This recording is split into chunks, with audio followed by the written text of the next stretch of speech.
Congressman Greg Steube, the beautiful state of Florida, sits on the House Committee on Ways and Means, has a very, very special guest with him tonight. The congressman kind enough to join us. Good to see you again, sir. Who's your guest? Hey, Neil, how are you? Yeah, Jillian Kay, whose stepson, Segui, is one of the 6 remaining American hostages still being held by the terrorists, Hamas, in Gaza. And you haven't heard a lot about the fact that we still have American citizens who are being held hostage by a terrorist organization. So there's a group of members of Congress, bipartisan. Mr. Gottheimer actually has the father of Segui, Jonathan, as his guest tonight to try to bring attention to the fact that we still have American citizens that are being held hostage by Hamas. And what kind of a response or message? Obviously, you're sending that directly to the president to remind him. What kind of a response do you get? We haven't gotten any response yet from the White House.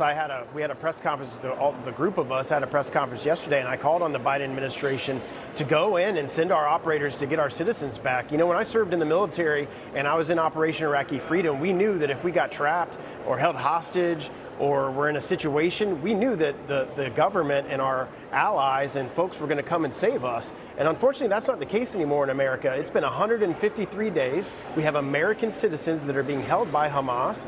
And you can't tell me that our intelligence folks don't have a pretty good idea of where they're located. And we should be going in and strategically rescuing our citizens. And unfortunately, that's not what's happening. But I hope by having these guests here today, that'll bring more attention to the issue to the White House. As you know, that war goes on, Congressman, and you know a thing or two about wars. I'm just curious, though.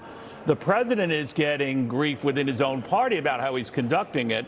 Far more angry that he is taking the side of Benjamin Netanyahu and just pulverizing Palestinians, and you know the drill. So he's backing away and questioning and challenging Benjamin Netanyahu more than he ever has. We're told that their relationship is virtually non-existent. What do you make of it?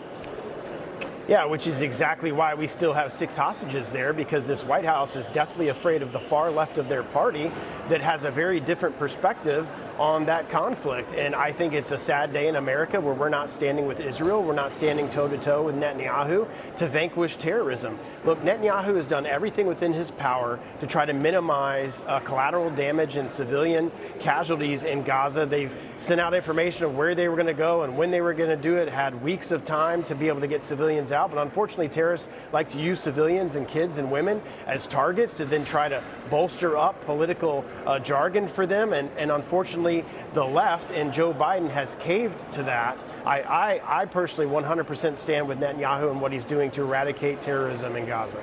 Well, I have you here, Congress. We know that the Senate is going to take up these spending bills that were passed in the House. It looks like they will support it. It was overwhelmingly supported in the House. I go to the president's desk for signature, and we stave off another shutdown or so for the time being. What do you make of this? You support the measures that now stand to get supported in the Senate and signed into law?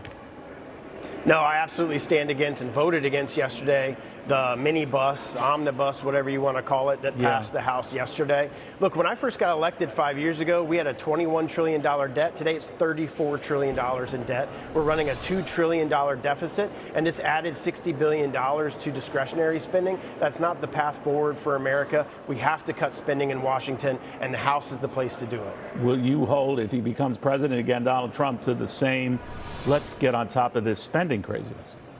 Absolutely, 100%. We've passed a bill, Jody Arrington in the Budget Committee, that would put us on a fiscal balanced budget in 10 years. That's exactly the direction that we need to be going, but we have to take that first step and start cutting discretionary spending. And I would absolutely be barking in President Trump's ear saying that that is the fiscal policy of this country, and we have to stand behind that if he's president. All right, Congressman, we look forward to seeing you at the State of the Union tonight.